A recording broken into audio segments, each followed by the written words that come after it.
Joining me now, as he does every week, is one of the finest thinkers of his generation, best-selling author of books such as The War on the West and The Madness of Crowds, Douglas Murray.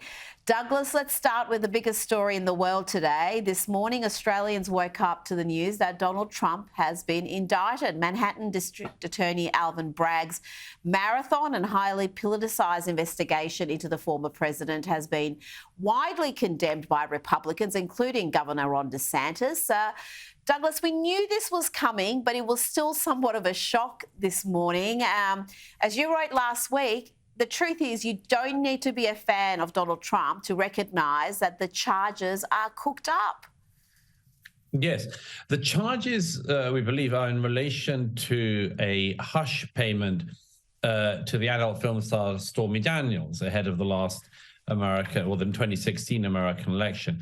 And the claim is that the hush money was paid from a campaign fund rather than from a private personal fund of Donald Trump's, and that therein lies a great crime. It's an extraordinary business, this, because clearly it is the intervention of the law into the American electoral process. There are all sorts of reasons why some might decide that Donald Trump is not fit to run in the next election and he shouldn't be the Republican candidate.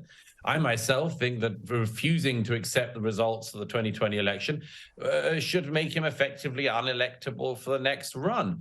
But, you know, that's up to the public to decide.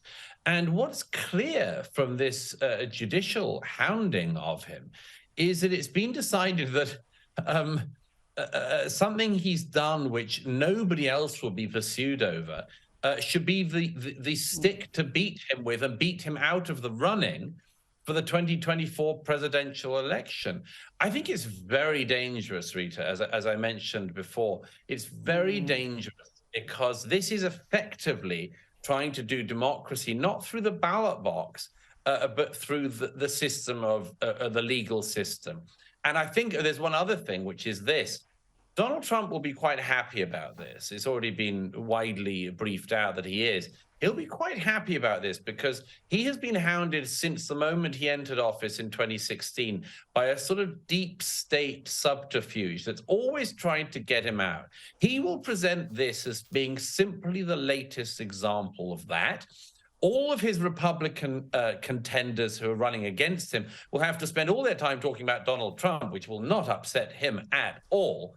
And if he gets off, as is quite likely because DA Bragg is said to himself be worried about the strength of the case, then Donald Trump's very likely to be made the next American president by dint of this Democrat attempt to knock him out.